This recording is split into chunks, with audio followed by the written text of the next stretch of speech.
तो राधे राधे, हर हर महादेव। संगीत गुरु चैनल में आप सभी का स्वागत है। अगर आपका भी सपना है BPSC 4.0, UP TGT, UGC net जैसे म्यूजिक एग्जाम्स को पहली ही बार में क्लियर करना, तो ये क्लास आपके लिए सबसे ज़रूरी होने वाली है। आज के इस संगीत महामैराथन में हम सभी संगीत शास्त्र के उन सभी अच्छे और महत्वपूर्ण प्रश्नों का दमदार अभ्यास करेंगे जो आपके एग्जाम्स में सीधे पूछे जाते हैं। अब की बार आखिरी प्रहार। अगर आप चैनल पर नए हैं तो इसे अभी सब्सक्राइब कर लीजिए, क्योंकि यहाँ सफलता का द्वार ज्ञान से खुलेगा। तो चलिए बिना देरी किए शुरू करते हैं आज के इस धमाकेदार क्लास को। तो पहला प्रश्न रहा आपके स्क्रीन पर, ये क्वेश्चन नंबर 1, संगीत रत्नाकर ग्रंथ के रचयिता कौन है? संगीत रत्नाकर ग्रंथ के रचयिता कौन है? दोस्तों, ये जो ग्रंथ है ये 13वीं सदी में लिखा गया था, और ये जो ग्रंथ है हिंदुस्तानी संगीत और कर्नाटकी संगीत पद्धति का पहला आधार ग्रंथ भी माना जाता है। तो चलिए फटाफट इसका आंसर देंगे। और ऑप्शन है इसके पंडित Lochan, option b Pandit Ahobal, option c Pandit Sarangdev और ऑप्शन डी भरत मुनि। फिर से इसका ऑप्शन सुनेंगे। Option a Pandit Lochan, option b Pandit Ahobal, option c Pandit Sarangdev और ऑप्शन डी भरत मुनि। तो क्या होगा, फटाफट इसका उत्तर देंगे आप लोग। तो इसका उत्तर होगा Pandit Sarangdev, option c. Option C is the right answer. चलिए नेक्स्ट क्वेश्चन की तरफ चलेंगे। क्वेश्चन नंबर 2, राग भैरव का वादी और समवादी स्वर क्या है? राग भैरव का वादी और समवादी स्वर क्या है? सरज पंचम, ऑप्शन ए, ऑप्शन बी धैवत और ऋषभ, ऑप्शन सी मध्यम सडज, ऑप्शन डी गंधार निषाद। क्या होगा, फटाफट से इसका उत्तर दें। ऑप्शन ए सरज पंचम, option B धैवत Rishabh, option C मध्यम सडज और ऑप्शन डी गंधार निषाद। राग भैरव को प्रातःकाल सुबह के समय में गाया जाता है, और ये बहुत ही अच्छी राग है। इसमें सातों स्वर इस्तेमाल किए जाते हैं, इसलिए संपूर्ण जाति का भी राग माना जाता है। होता ही है राग संपूर्ण जाति का। इसमें ऋषभ कोमल और धैवत कोमल इस्तेमाल किया जाता है। तो जल्दी से बताएंगे इसका उत्तर क्या होगा। इसका उत्तर होगा ऑप्शन नंबर बी, धैवत और ऋषभ। इसका उत्तर हो जाएगा धैवत और ऋषभ। अब अगले प्रश्न की तरफ चलेंगे।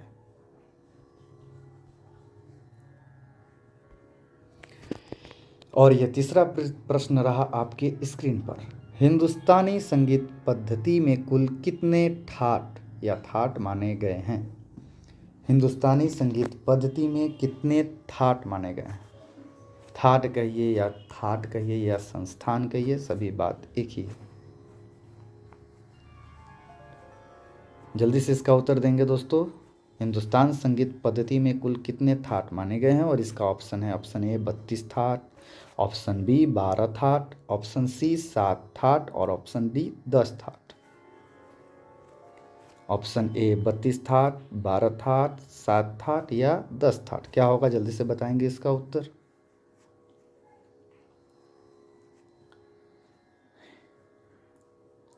तो इसका सही उत्तर हो जाएगा 10 थाट। हिंदुस्तानी संगीत पद्धति में 10 थाट माने गए हैं। चलिए नेक्स्ट क्वेश्चन आपके स्क्रीन पर ये रहा। कोमल, ऋषभ और धैवत और बाकी सभी शुद्ध स्वर वाले ठाट का क्या नाम है? कोमल, रे, ध और बाकी सभी शुद्ध स्वर वाले ठाट का नाम क्या है? A Bilawal, B Kalyan, C Bhairav या डी काफी। फिर से ऑप्शन सुनेंगे। ऑप्शन ए बिलावल थाट, ऑप्शन बी कल्याण थाट, ऑप्शन सी भैरव थाट और ऑप्शन डी काफी थाट। चलिए जल्दी से इसका उत्तर बताएंगे आप लोग। अभी तुरंत इसका हम लोग वर्णन किए हैं पीछे। तो इसका सही उत्तर हो जाएगा दोस्तों ऑप्शन सी, भैरव था। क्या हो जाएगा?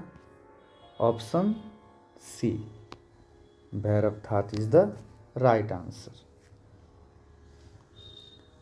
चलिए अब नेक्स्ट प्रश्न में चलते हैं। एक सप्तक में कुल कितनी श्रुतियां होती है? क्वेश्चन नंबर 5, एक सप्तक में कुल कितनी श्रुतियां होती है? 7 श्रुतियां, 12 श्रुतियां, 22 श्रुतियां या 4 श्रुतियां? फिर से सुनेंगे इसका ऑप्शन। ए 7 श्रुतियां, बी 12 श्रुतियां, सी 22 श्रुतियां या डी 4 श्रुतियां? जल्दी से बताएंगे दोस्तों क्या होगा इसका सही आंसर। अगर आप चाहते हैं इस ऐसा ही क्लास और ऐसी टाइप का प्रश्न आपको हमेशा देखने को मिले तो आप प्लीज़ इस चैनल को सब्सक्राइब ज़रूर से कर लें और अपने दोस्तों के साथ शेयर भी करें ताकि वो भी ऐसे ही प्रश्न का अभ्यास कर सके और एग्ज़ाम में क्वालिफाई हो सके। एक सप्तक में कुल कितनी श्रुतियां होती है? तो इसका सही उत्तर हो जाएगा 22 श्रुतियां। चलिए एक प्रश्न आपके लिए। एक सप्तक में कुल कितने शुद्ध स्वर और कितने विकृत स्वर होते हैं? इसको कमेंट बॉक्स में लिख के बताएंगे। एक सप्तक में कुल कितने शुद्ध स्वर और कितने विकृत स्वर होते हैं? इसको कमेंट बॉक्स में लिख के बताएंगे दोस्तों। चलिए और ये रहा आपका अगला प्रश्न। 3 ताल में कुल कितनी मात्राएं होती है? क्वेश्चन नंबर 6, 3 ताल में कुल कितनी मात्राएं होती है? ऑप्शन ए 12 मात्रा, ऑप्शन बी 16 मात्रा, ऑप्शन सी 10 मात्रा या ऑप्शन डी 8 मात्रा? तो जल्दी से बताएंगे आप लोग इसका सही उत्तर क्या होगा।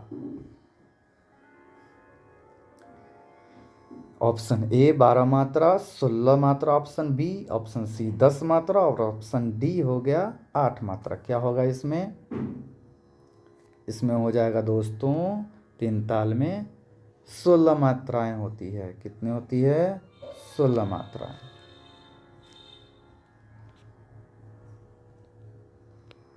और अब चलेंगे अगले प्रश्नों पर। क्वेश्चन नंबर 7, किस राग में सभी स्वर शुद्ध लगते हैं और उसे सभी रागों का आधार माना जाता है?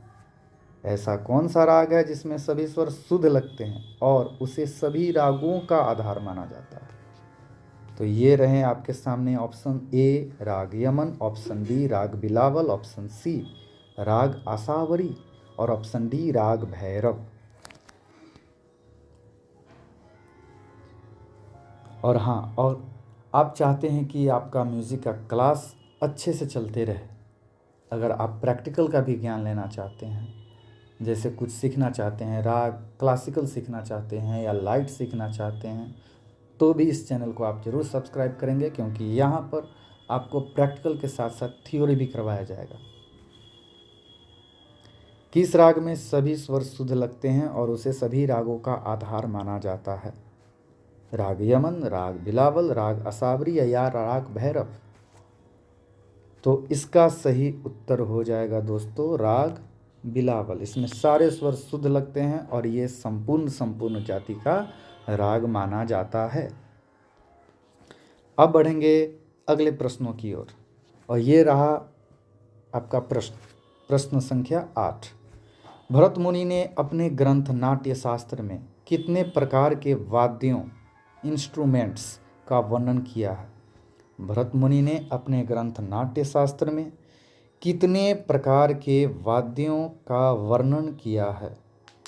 हम जानते हैं कि भरत मुनि के जो द्वारा लिखा गया है नाट्य शास्त्र, ये दूसरी सदी, कहीं कहीं ऐसा भी मत सुनने को मिलता है कि ये 5वीं सदी में भी लिखा गया। और इसी में भरत मुनि ने 22 श्रुतियों का चर्चा भी किया है सारना चतुष्टयी प्रक्रिया करके। तो चलिए इसका ऑप्शन ए है 2 प्रकार, ऑप्शन बी 3 प्रकार, ऑप्शन सी 4 प्रकार और ऑप्शन डी 5 प्रकार। और भरत मुनि ने अपने नाट्य शास्त्र में वाद्यों को आतोध नाम से भी पुकारा है, आतोध नाम भी दिया है भरत मुनि ने वाद्यों के लिए। तो इसका सही उत्तर हो जाएगा 4 प्रकार। कितने प्रकार दोस्तों? 4 प्रकार।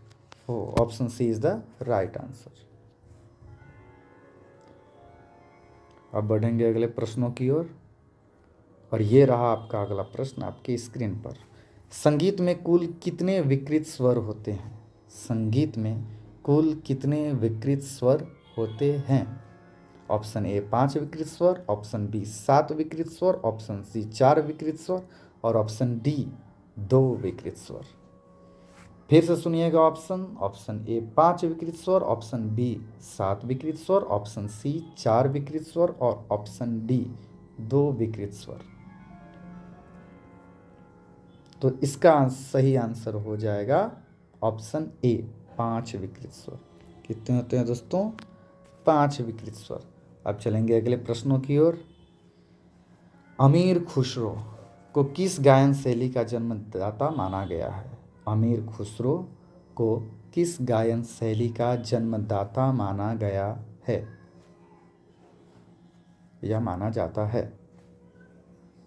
अमीर खुसरो तबला का भी आविष्कार किए थे, सितार का भी आविष्कार किए थे और भी बहुत सारे ऐसे राग हैं उसका भी आविष्कार किए थे, जैसे सुरबहार, जिल्फ इत्यादि।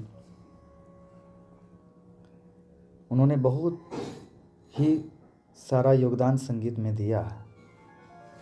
और अमीर खुसरो के बारे में मैं आपको अलग से एक टॉपिक बनाकर भी पढ़ाऊंगा, क्योंकि ये बहुत बार इनके ऊपर अलग अलग तरह के प्रश्नों को पूछा जाता है अलग अलग एग्जाम्स में। जैसे यूपीटीजीटी में भी पूछा जाता है उनके बारे में बहुत सारे प्रश्न, बीपीएससी 4.0 में आता ही है।